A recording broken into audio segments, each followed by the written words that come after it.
성도님들 위해 또 하나님의 크고 풍성한 은혜가 임하시고 역사하시기를 바랍니다. 아멘.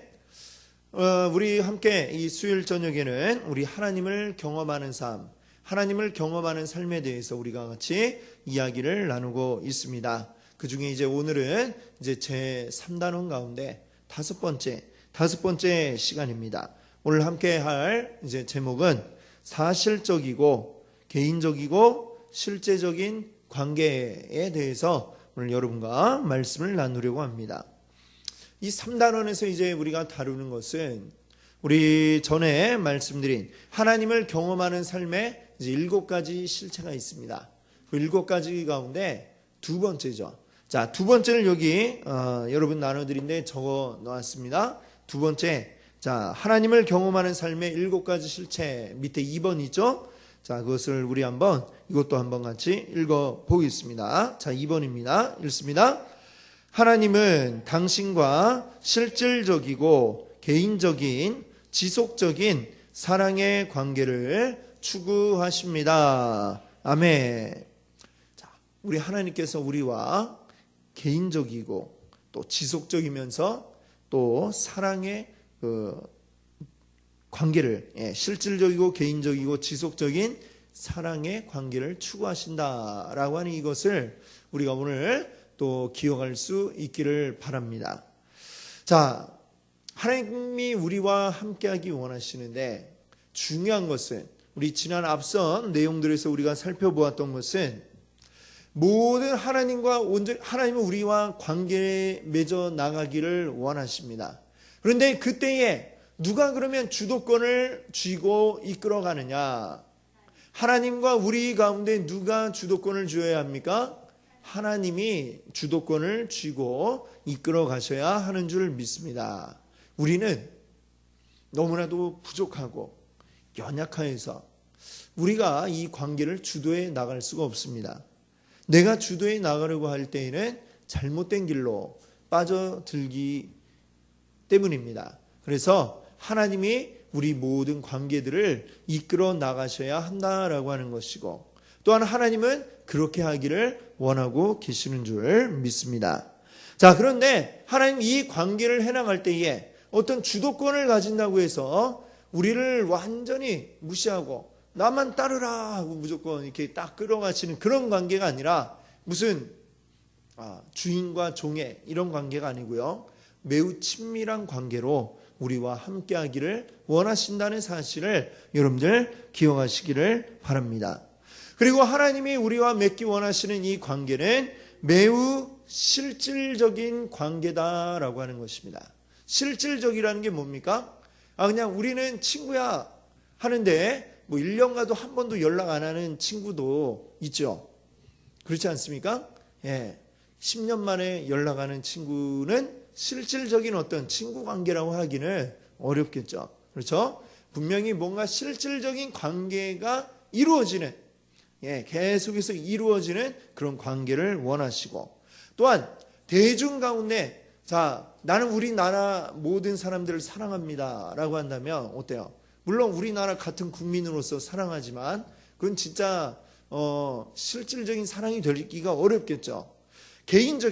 보다 개인적인 알고 관계를 맺어나가는 이런 개인적인 관계를 맺어나가기를 하나님은 원하신다라고 하는 것입니다. 또한 이것이 한번 사랑 주고 끝나는 관계가 아니고 지속적인, 계속해서 이 사랑의 관계가 맺어지는 이러한 관계를 하나님이 원하신다라고 하는 것을 오늘 우리가 기억할 수 있기를 바랍니다. 자, 그 사실을 우리가 말씀 속에서도 우리가 찾아볼 수가 있는데요. 오늘 한 몇 군데의 성경을 찾아보면서 하나님이 과연 어떻게 이 성경 속에 등장하는 인물들과 어떻게 사실적인 관계, 또 개인적인 관계, 또 실제적인 이런 관계들을 맺어 나가고 계신지 우리가 한번 살펴보도록 하겠습니다. 혹시 만약에 이 글씨가 잘 안 보이신다면 여러분이 가지고 계신 성경책을 직접 찾으셔도 좋고, 자, 한번 맨 앞에는 우리 창세기 3장 20절부터 21절 말씀인데요. 한번 읽어볼까요? 제가 20절 읽을 테니까 여러분이 21절을 읽어주시기 바랍니다. 창세기 3장 20절 21절입니다.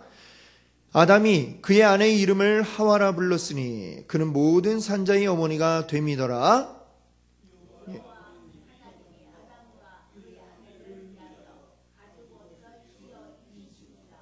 아멘. 자, 이 말씀의 상황을 이제 앞에 제목을 간단히 붙여놨어요. 그렇죠?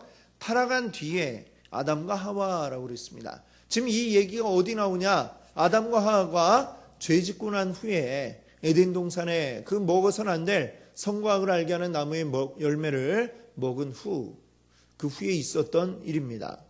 자, 이들은 부끄러워했고 부끄러워 숨어있는 이들을 찾아오신 하나님이 그들에게 이제 말씀하셨죠.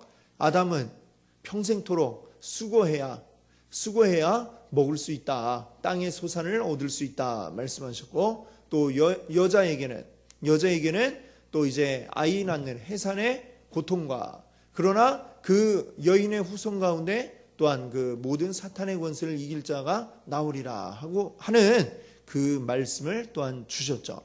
자, 그러고 나서 이제 아담이 이제 쭉 그동안 생물들을 보면서 이름을 쭉 지어 왔는데, 지금 이제 와서 이제 그 아내의 이름을 지어줍니다. 하와라고 지었죠. 그때에 자 21절 보니까 어떻게 했어요? 여호와 하나님이 아담과 그의 아내를 위하여 뭘 했다고 그래요? 가죽옷을 지어 입히시니라. 예. 하나님이 그냥 아담 하와에게 이제 너희들 에덴 동산에서 나가야 되는데 알아서 잘 살아봐라. 예. 잘 살아야 돼. 안녕. 이러는 게 아니라 그들에게 실질적인 뭔가를 해주셨잖아요. 그 뭔가가 뭡니까? 가죽옷을 지어 입히셨다라고 말씀하고 있습니다. 자, 일단은 에덴 동산과 그 밖은 환경 자체가 많이 다를 겁니다. 에덴 동산은 그야말로 낙원과 같은 모든 게 갖추어져 있는 그런 곳이지만, 나가면 이제 거친 환경 속에서 살아가야 되죠. 우리 옷이라고 하는 거는 뭐 이제 우리 신체를 가려주는 역할도 하고요. 예, 부끄러운 곳을 뭐 가리기도 하지만, 또 어떤 역할을 합니까?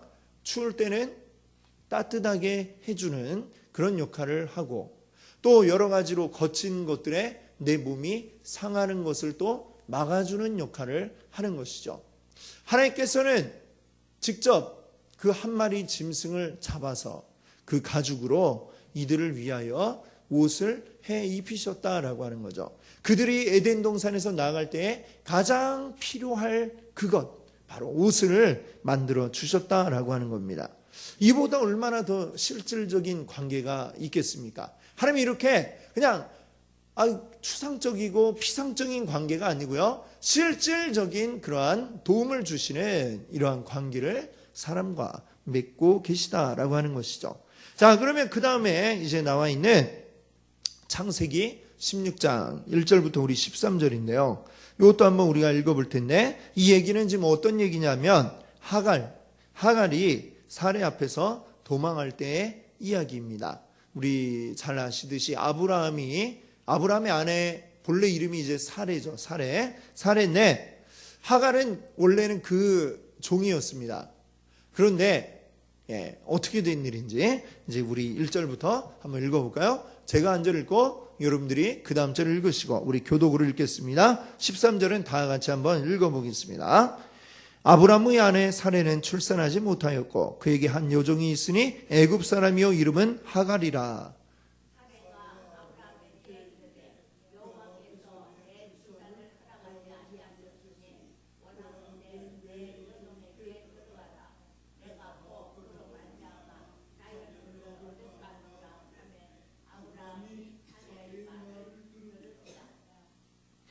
아브라함의 아내 사레가 그 여종 애굽 사람 하갈을 데려다가 그 남편 아브라함에게 첩으로 준 때는 아브라함이 가나안 땅에 거주한 지 10년 후였더라.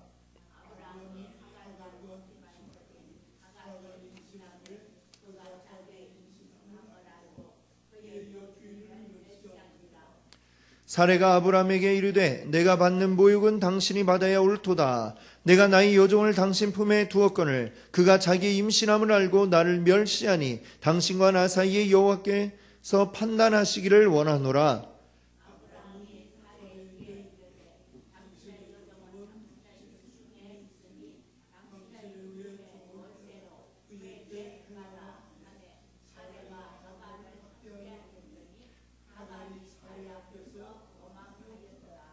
여호와의 사자가 광야의 샘물 곁 곧 술길 샘 곁에서 그를 만나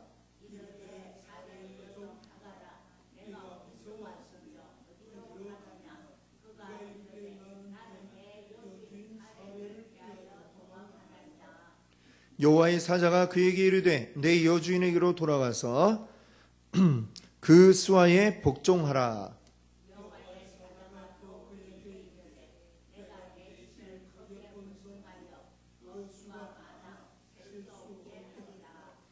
여호와의 사자가 또 그에게 이르되 내가 임신하였은즉 아들을 낳으리니 그 이름을 이스마엘이라 하라. 이는 여호와께서 내 고통을 들으셨음이니라.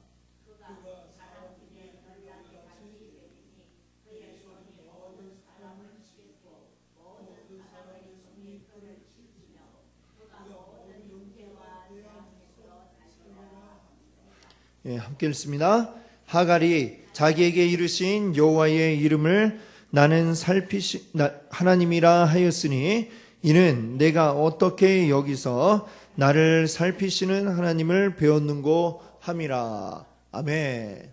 아멘. 자, 이 과정을 지금 우리가 보아서 아시겠지만 지금 아브람과 사레 그들의 이름이 바뀐 것은 이제 창세기 17장이죠. 17장에서 하나님이 아브람에게 아브라함이라 하라.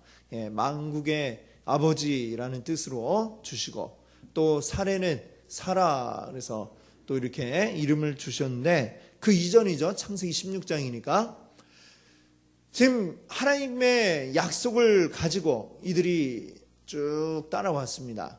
하나님이 인도하시는 대로 또한 하나님이 아브라함에게 말씀하시기를 내 씨, 내 후손으로 이제 하늘의 별과 같이 번성케 하리라 이렇게 말씀을 하셨는데 문제는 자녀가 이제 생기지 않는 것이었죠.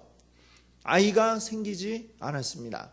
그래서 이 하나님의 약속이 있는데 근데 먼저 이 마음에 불안한 거는 아무래도 아내인 사레였던 것 같아요. 이 사레가 불안하고 이게 아이가 안 나오고 나는 나이는 자꾸 들어가고 아무래도 뭐 다른 방법 말하자면 이제 인간적인 방법을 생각해 낸 거죠. 자, 그래서 인간적인 방법 뭐냐면 이제 자기 여종 중에 하갈을 이제 첩으로 들여라라고 이렇게 남편에게 이야기한 겁니다. 뭐 아브람도 뭐 처음부터 이렇게 뭐 좋다고 하진 않았겠지만 또 그렇게 이야기를 하니까 아 그러면 그런 건가 하고 하나님이 또 그렇게 하시지 않나 이런 생각을 했던 것 같아요. 그래서 이제 그 하갈을 또 이제 첩으로 들였는데 그러고 나서 이제 하갈이 이제 임신이 된 거죠. 근데 이제 임신이 딱 되니까 어때요? 우리 옛날 그 사극 이런 드라마에 보면 뭐 그런 거 있지 않습니까? 딱 진짜 왕비가 있는데 왕비는 아이를 낳지 못하고 근데 이제 후궁 중에 한 명이 딱 아이를 딱 가지면 그때부터 어떻게 됩니까?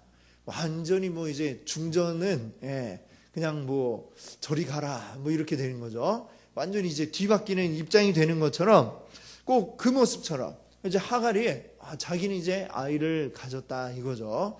우리 주인이 부르는데 뭐 이렇게 예전과 같이 고분고분 대답하는 게 아니라 뭘 하나 시켜도 자꾸 왜 나를 시키나 뭐 이런 식으로 좀 이렇게 대하니까 이 사례가 아주 화가 나게 된 것이죠. 그래서 이제 그 문제로 또 아브라함과 이제 한판하고 이렇게 되었습니다. 결국에는 이 사례가 자꾸 이제 하갈을 괴롭히고 처음에 자기가 이제 뭐 아이를 낳도록 첩으로 하라고 할 때 그 마음은 간데없고 이제는 막 미움만이 남아 있는 거죠. 그래서 막 핍박을 하니까 하갈이 도망을 갑니다. 집을 나와서 도망을 갔는데 참 생각을 해 보십시오. 자기가 사실 좀 그 주인이었던 사내에게 좀 거들먹거린 게 있긴 하겠지만 그러나 무슨 죄가 있습니까? 그 여주인이 또 그 남편에게 또 들어가라 해서 이렇게 된 거고 그렇게 해서 또 아이를 가졌고 근데 또 이제는 완전 괴롭히고 살기도 어렵게 그래서 정말 도망 나오지 않을 수 없을 정도의 이런 답답한 그렇다고 어디를 가겠습니까? 그 사람이요 애굽 사람이라 하지 않았습니까? 집도 먼 곳에 있고 갈 수도 없고 더군다나 임신한 몸으로 어떻게 가겠습니까? 아무것도 가진 거 없이 맨몸으로 그냥 뛰쳐나왔는데 그때에 근데 여호와의 사자가 그에게 나타나서 말씀합니다. 뭐라고 합니까? 10절에 보시면 내가 내 씨를 크게 번성하여 그 수가 많아 셀 수 없게 하리라. 또 그 다음에 보시면 여호와께서 내 고통을 들으셨습니다. 이렇게 말씀하는 것을 우리가 볼 수가 있습니다. 하갈이 정말 나 이제 아무도 없고 나는 어떡하지? 이런 마음으로 지금 도망쳐 나왔는데 하나님이 그의 모든 것을 알고 계신다라고 이렇게 말씀해 주시는 거죠. 그리고 걱정 마라. 들어가서 아이를 낳을 것이고 그러면 그 아들을 통해서 또 큰 민족이 이제 나오게 될 것이다 라고 이렇게 말씀하고 있는 것이죠. 자, 이게 바로 실질적인 이 하갈과 하나님의 관계가 아니겠습니까? 정말로 실질적인 도움이 필요한 순간 정말 어디 갈 곳도 없고 아무런 도움받을 것도 없을 때에 하나님이 오셔서 그에게 다시 돌아가라. 내가 너와 함께하겠다. 지켜주겠다. 그리고 네 아들 이제 낳기만 하면 또 네 아들을 통해서 큰 민족을 이루겠다라고 하는 구체적인 이러한 약속들을 하고 계십니다. 우리 13절 맨 마지막 줄에 보시면 나를 살피시는 하나님이라고 이렇게 하갈이 고백하고 있습니다. 정말 아무도 나를 돌봐주는 자 없는 줄 알았는데 나를 돌봐주시고 살펴주시는 하나님이라는 이런 고백을 하게 된 것이죠. 자, 그래서 이 하나님이 이 하갈을 어떻게 돌봐 주셨는가 하는 것을 아주 실질적으로 또 돌봐 주셨음을 우리가 여기서 볼 수가 있습니다. 자, 그 다음에는 이제 솔로몬이 지혜를 구했을 때의 그 말씀이 나와 있습니다. 하나님 또 솔로몬과 어떤 관계를 맺고 계시는지 우리 한번 말씀을 통해 또 확인해 보겠습니다. 여기 열왕기상 3장 5절부터 13절이고요. 뒤에 또 4장 29절 30절 있는데 우리 여기부터 먼저 3장 말씀부터 읽어볼까요? 5절부터 제가 먼저 읽고 여러분들이 읽으시고 교독으로 읽겠습니다. 우리 13절은 함께 읽습니다. 기브온에서 밤에 여호와께서 솔로몬의 꿈에 나타나시니라.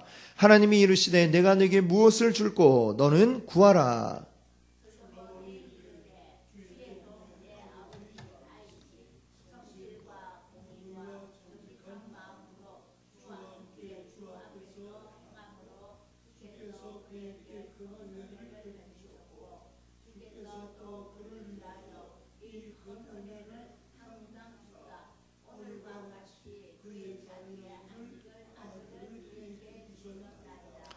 나의 하나님 여호와여 주께서 종으로 종의 아버지 다윗을 대신하여 왕이 되게 하셨사오나 종은 작은 아이라 출입할 줄을 알지 못하고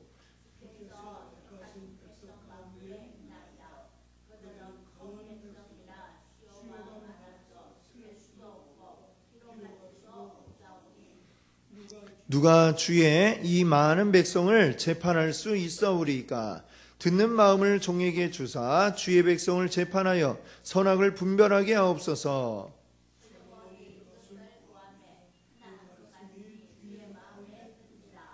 이에 하나님이 그에게 이르시되 내가 이것을 구하도다. 자기를 위하여 장수하기를 구하지 아니하며 부도 구하지 아니하며 자기 원수의 생명을 멸하기도 구하지 아니하고 오직 송사를 듣고 분별하는 지혜를 구하였으니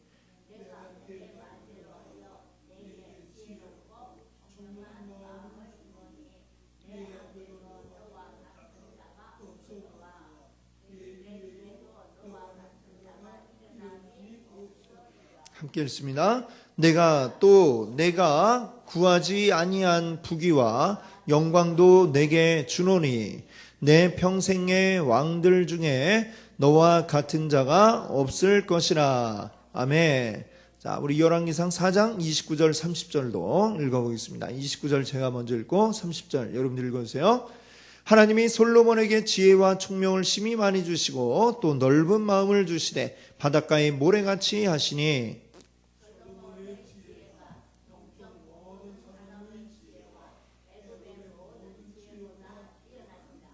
아멘. 아멘. 자, 이것은 이제 솔로몬이 이제 아버지 다윗의 뒤를 이어서 왕이 되었을 때의 일입니다. 솔로몬이 이제 왕이 되고 나서 한 일이 기브온에 가서, 기브온에 이제 그 예배 드리는 곳이 있었는데 그 기브온에 가서 하나님 앞에 제사를 드렸는데, 우리가 뭐 많이 들어보신 그 일천번제라고 하는 것이죠. 1000마리의 제물을 그날 이제 다 제물로 드려서 하나님께 예배하였던 것이죠. 자, 그날 밤입니다. 자, 5절에 보니까 이제 그 기브온에서 밤에 솔로몬의 꿈에 이제 하나님이 나타나셔서 솔로몬에게 묻습니다. 내가 너에게 무엇을 줄까? 자, 이 솔로몬이 왕이 되고서 이렇게 하나님 앞에 영광을 올려드리고 예배하는 모습을 기쁘게 여기시고, 그럼 솔로몬아, 내가 너에게 무엇을 줄까? 이렇게 묻고 계십니다. 자, 그때에 솔로몬이 하나님 앞에 원했던 것이 무엇입니까? 지혜를 달라라고 했습니다. 왜 지혜를 달라고 그랬죠? 내가 왕이 되어서 이제 이 백성들을 잘 다스리고 백성들이 또 판결을 구할 때에 내가 잘 판단할 수 있도록 하나님 지혜를 주십시오. 하나님이 저를 왕이 되게 하셨으니까 왕 역할을 잘 수행할 수 있는 지혜를 주십시오 라고 이렇게 하나님 앞에 기도했던 것이죠. 그랬더니 하나님이 들으시고 어떠셨다고 그래요? 너무 기쁘셨습니다. 야, 내가 너에게 뭐든 주겠다 했을 때 네가 뭐 부를 구할 수도 있었고, 아니면 뭐 목숨이 길게 되게 장수하게 해주세요 뭐 이렇게 얘기할 수도 있었을 텐데, 아니면 저희 원수 땡땡땡을 없애주십시오 뭐 이런 걸 구할 수도 있었을 텐데, 그러지 않고 너는 나에게 지혜를 구하였구나 하면서 아주 흡족해 하시면서 하나님께서 이 솔로몬에게 어떻게 하십니까? 지혜를 주셨죠. 지혜만 주신 게 아니고 13절에 보니까요, 네가 구하지 않은 부와 영광도 너에게 주겠다. 자, 무조건 지혜만 달라고 해서 나머지 다 주신 게 아니라 지혜를 달라고 했던 그 이유가 참 흡족하지 않습니까? 하나님 듣기에 얼마나 흡족했겠습니까? 하나님이 맡기신 그 사명을 감당할 수 있도록 감당할 힘을 달라고 한 거죠. 그러니까 하나님께서 거기에 대해서 기뻐하시고 실질적으로 그러한 지혜를 주셨고, 더불어 이제 플러스 알파 더하기 거기다가 부와 명예도 내가 주겠다. 그래서 이 열왕기상 이 내용 후에 보면 우리 잘 아는 그 솔로몬의 재판 이야기가 나오지 않습니까? 옛날에 뭐 DNA 검사가 있습니까? 뭐가 있습니까? 둘이 와갖고 서로 내 아들이다 주장을 하는데, 이걸 어떻게 한번 본 적도 없는 사람들이 아이를 데리고 와서 그러는데, 이제 뭐 갓 태어난 아기가 뭐 엄마 얼굴을 닮았는지 누굴 닮았는지 어떻게 그걸 구별해내겠습니까? 그런데 뭐 우리가 알듯이 어떻게 했습니까? 이 아이를 반으로 탁 정확히 나눠갖고 그래갖고 나눠줘라 이러니까 결국 이제 친엄마는 이 아이를 살려야 되겠다는 마음에 제가 그냥 포기하겠습니다 이렇게 이야기한 거죠. 그러니까 그 사람이 진짜 엄마다. 참 이게 정말 그 지혜의 예로 여기 나와 있는데 대단하죠. 바로 그러한 지혜, 하나님이 주신 지혜로서 이렇게 사람들에게, 백성들에게 생긴 여러 가지 문제들을 잘 처리해낼 수가 있었다라고 하는 것을 우리가 보게 됩니다. 그래서 하나님이 정말 이 솔로몬과의 관계가 어떻습니까? 진짜 이 대화하듯이 서로 잘 아는 사이에 이 대화 나누는 것 같지 않습니까? 그렇게 하나님은 솔로몬과 대화하시고, 너 뭐 필요한 거 없어? 그러면 솔로몬이 저 이거 주세요. 그러니까 아유 기특하지 하면서 또 하나님이 거기다가 했다. 자 여기다 덤으로 내가 주마. 참 이런 실질적인 아주 관계가 이루어졌음을 우리가 이 말씀을 통해서 볼 수가 있었습니다. 자, 그럼 이제 신약에 오시면 이제 마가복음 6장 7절부터 12절에 보시면 예수님께서 12제자를 전도여행 보내실 때 그때 이야기가 나오고 있는데, 자, 여기에도 보니까 어떤 그런 실질적인 관계가 나오고 있는지 한번 보도록 하겠습니다. 7절부터 제가 먼저 읽고 마지막 절을 함께 읽겠습니다. 12제자를 부르사 둘씩 보내시며 더러운 귀신을 제어하는 권능을 주시고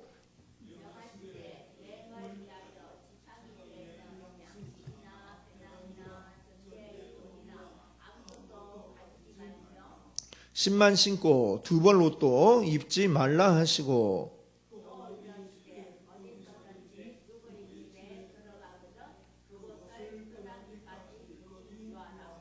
어느 곳에서든지 너희를 영접하지 아니하고 너희 말을 듣지도 아니하거든 거기서 나갈 때에 발 아래 먼지를 떨어버려 그들에게 증거를 삼으라 하시니 가서 회개하라 전파하고. 아멘. 자, 예수님의 12제자들, 참 이들은 어떻게 보면 가장 복받은 사람들이라 할 수 있겠습니다. 그렇죠? 하나님이신 예수님이 이 땅 가운데 오셨는데 이 예수님과 함께 매일매일을 정말 같이 동고동락하는 그러한 사이였던 사람들이 바로 이 제자들이죠. 하나님, 예수님께서 이 제자들을 어떻게 제자를 삼으셨습니까? 직접 선택하셔서 그들을 부르셨습니다. 무엇 때문에 부르셨을까요? 그들과 관계 맺기 위해서, 함께 관계하며 지내기 위해서 이들을 선택해 부르셨습니다. 그리고 부르신 후에 이 마가복음 6장에서 보니까요, 제자들을 둘씩 짝지어서 이제 파송을 보내십니다. 전도하기 위해서 보내시는데 어떻습니까? 아주 어려운 과제를 주시죠. 너희들이 아무것도 가지고 가지 마라. 두 벌 옷도 가져가지 말고 신발 신은 것만 그냥 신고, 그러고 옷 입은 채로 그 한 벌 옷만 가지고 떠나라 이러십니다. 그런데 그때에 참 이 얼마나 어려운 일입니까?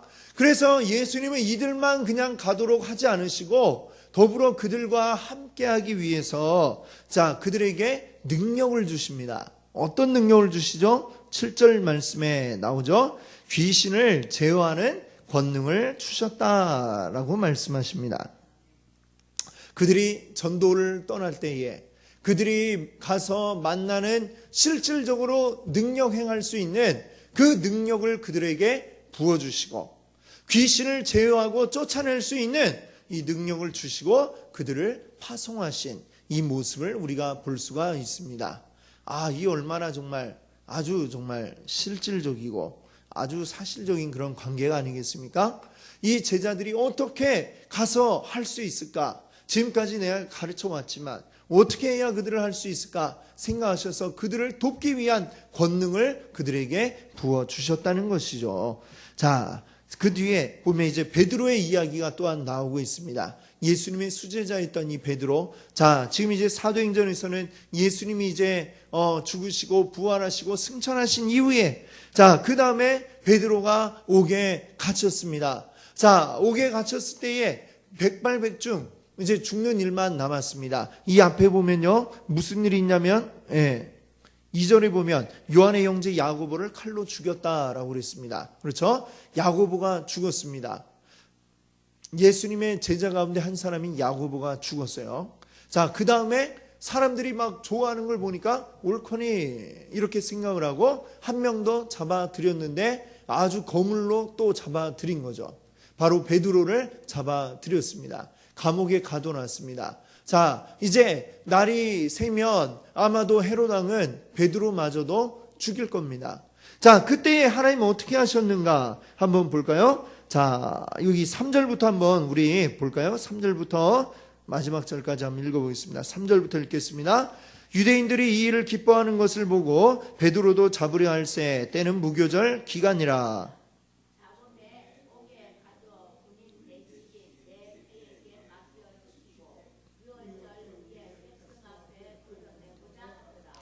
이에 베드로는 옥에 갇혔고 교회는 그를 위하여 간절히 하나님께 기도하더라.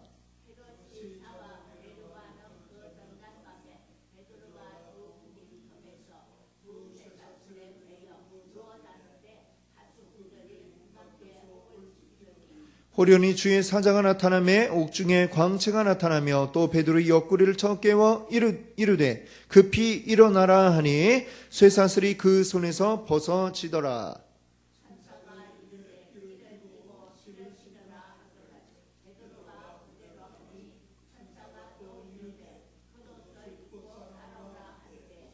베드로가 나와서 따라갈새 천사가 하는 것이 생시인 줄 알지 못하고 환상을 보는가 하니라.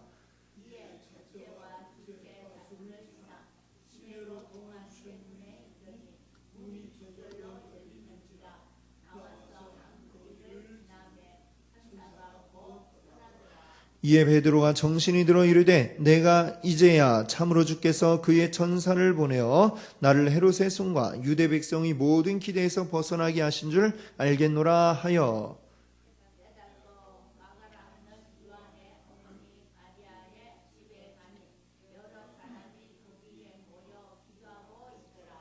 베드로가 대문을 두드린데 로데라 하는 여자아이가 영접하러 나왔다가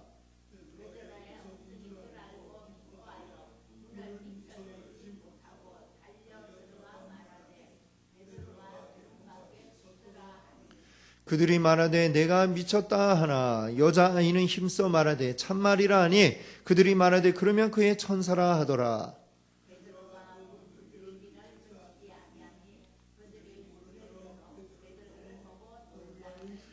함께 읽습니다. 베드로가 그들에게 손짓하여 조용하게 하고 주께서 자기를 이끌어 옥에서 나오게 하던 일을 말하고 또 야고보와 형제들에게 이 말을 전하라 하고 떠나 다른 곳으로 가니라. 아멘.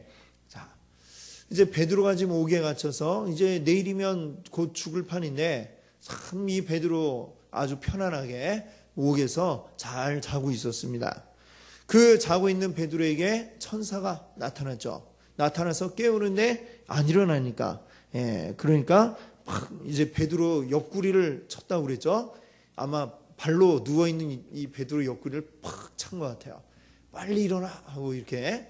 그러니까 막 베드로가 자다가 정신없이 그냥 일어나고 비몽사몽간에 이게 지금 꿈인가 뭔가 하고 천사가 이끌고 나가는데 이 뭐 손에 묶였던 쇠사슬은 끊어지고 근데 문이 스르륵 열리고 그리고 걸어 나가는데 파수꾼들이 지금 베드로와 이 천사를 전혀 보지 못하고 가만히 그냥 멍하니 있는 거죠.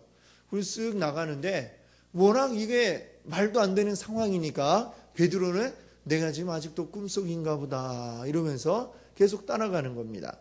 따라가다 보니까 어느새 감옥에서 나와갖고 이제 사람들 많이 다니는 그 길까지 온 거예요. 자, 거기서 이제 천사는 사라지고 정신 차려보니 진짜로 자기가 지금 밖에 나와 있고 꼬집어봐도 아이고 진짜네 이런 거죠. 그래서 그 마가 요한의 집 바로 이곳에 이제 사람들이 모여 있는데 그곳으로 갔습니다. 그때에 사람들이 막 베드로를 위해서 기도하고 있었죠. 뭐라고 기도했을까요? 베드로를 살려주세요 기도했겠죠.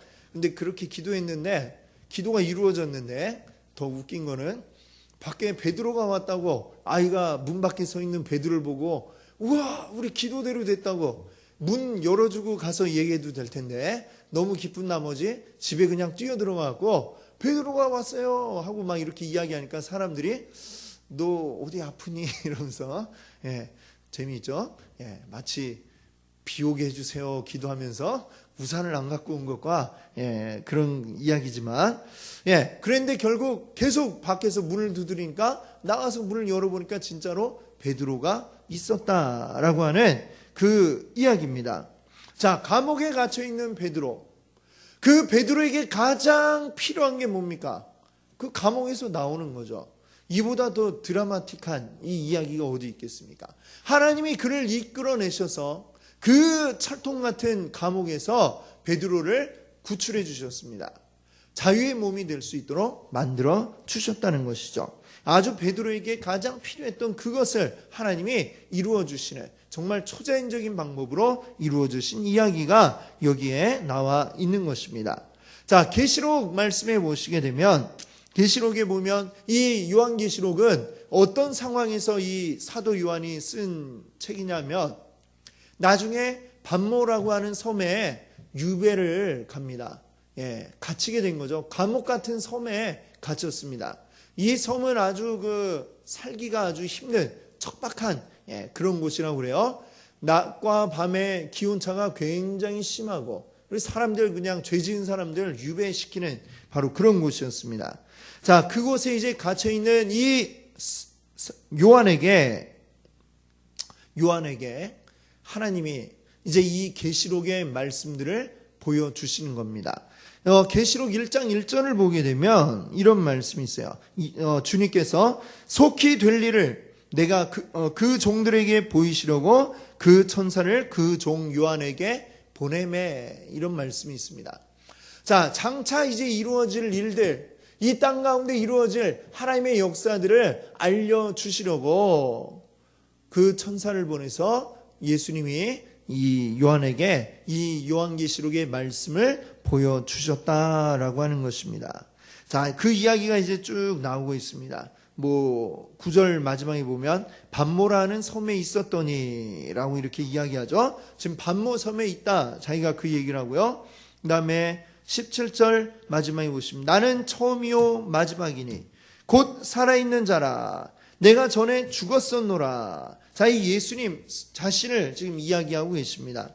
자, 이 반모섬에 갇혀서 모든 자기가 섬기던 교회와 함께 교제하던 모든 성도들과 떨어져서 이제는 정말 어떻게 보면 죽을 날만 기다리고 있는 그런 신세가 되었죠. 그곳에 이 주님이 찾아오셔서 요한과 이야기를 나누시고, 너에게 이제 장차 이 땅 가운데 이루어질 일들을 내가 보여주마 하시면서 또 그 일들을 하나하나 보여주시고 설명해 주십니다. 자, 이 일들이 이제 기록된 게 바로 요한계시록인 것이죠. 그래서 그 말씀을 지금까지 우리가 또 계속해서 또한 듣고 읽으며, 또 우리 모든 성도들이 무엇을 바라는 겁니까? 이제 주님의 그 마지막 날에 이루어질 하나님의 나라가 이 땅 가운데 완전하게 이루어질 그 날을 우리가 기억하고 소망하며 이제 바라보게 된 것입니다. 자, 지금까지 우리가 보았던 이 말씀들에 나오는 사람들, 그리고 그 사람들과 함께 관계 맺으시는 하나님, 어떻습니까? 오늘 제목과 같이 아주 사실적이고 개인적이면서 실제적인 이러한 관계들이 이루어진 것을 우리가 이 말씀들을 통해서 확인할 수 있었습니다. 자, 우리는 생각합니다. 하나님 믿는다, 이렇게 이야기할 때에 때로는 우리가 이 하나님을 아주 먼 곳에 계신 분으로 이렇게 생각하지는 않는가? 우리가 한번 스스로에게 물어봐야 되겠습니다. 하나님은 저 멀리, 우리 그렇게 생각하잖아요. 저 하늘 위에, 저 위에 이렇게 계신 분이다, 이렇게 우리 생각하기 쉬운데, 하나님은 실제 어디 계십니까? 우리와 함께 계신 줄 믿습니다. 우리 안에, 내 옆에, 지금 우리 이곳에 함께하고 계신 분이 우리 하나님이신 줄 믿습니다. 하나님은 우리와 함께 하시면서 우리와 매일매일 매 순간마다 함께 교제하고 관계를 맺어 나가기를 원하고 계신다라고 하는 것이죠. 오늘 우리에게 이 관계는 그저 아주 추상적인 하나님과 어떤 그냥 관계, 그냥 아주 추상적인 이런 관계가 아니고요, 실질적인 그러한 관계다라고 하는 것입니다. 베드로가 옥에 갇혔을 때는 그 옥에서 이끌어내신 그러한 하나님이시고, 아담과 하와가 추위에 떨고 있을 때는 그들을 위해서 직접 옷을 지어서 만들어 입혀주신 바로 그러한 하나님이신 것을 여러분들 기억할 수 있기를 바랍니다. 하나님은 우리와 왜 이런 관계를 맺기 원하시느냐? 하나님 우리를 통해서 하나님의 뜻들을 이루어 나가기를 원하고 계신다는 것입니다. 그러나 우리는 그저 하나님의 일에 사용되는 어떤 로봇처럼 쓰여지는 것이 아니고 하나님 우리와 관계 속에서 우리를 통해 우리가 자연스럽게 자발적으로 하나님을 위해 힘을 다하여 그 일을 이루어 주기를 하나님 원하고 계신 것이죠. 하나님 그래서 우리를 부르실 때에 우리가 아멘하고 그 하나님의 부름에 응답하면 하나님 그 속에서 우리와 관계를 맺어 나가시고요. 하나님과의 관계 속에서 우리는 실질적인 하나님을 경험하게 되는 줄 믿습니다. 그 실질적인 경험들이 바로 우리의 간증이고 또 그것이 우리의 신앙의 고백이 될 수 있는 것이죠. 그래서 우리 다시 한번 요 앞 페이지에 보시면 1페이지에 하나님을 경험하는 삶의 그 두 번째 한번 같이 읽어볼까요? 다시. 하나님은 당신과 실질적이고 개인적인 지속적인 사랑의 관계를 추구하십니다. 아멘. 자, 여기서 이 당신 누굽니까? 바로 나죠. 하나님은 나와 실질적이고 개인적이면서 지속적인 사랑의 관계를 추구하고 계신다는 이 사실을 오늘 우리 기억할 수 있기를 바랍니다. 하나님이 먼데 계신 하나님이 아니고 그저 멀리서 우리의 경배만 받기를 원하시는 분이 아니고 우리와 이야기하기 원하시고 우리와 관계 맺기 원하시고 우리의 문제 가운데 개입하시고 역사하셔서 또한 우리를 그 위험으로부터 어려움으로부터 건져주기 원하시고 우리와 함께 하시고 우리를 통해 또 하나님의 일들을 이루시기 원하시는 귀한 하나님이신 줄 믿습니다. 오늘 이 하나님과 정말 오늘 말씀처럼 아주 개인적이며 지속적이며 실질적인 이러한 관계들을 맺어 나가시는 여러분들 되시기를 바랍니다.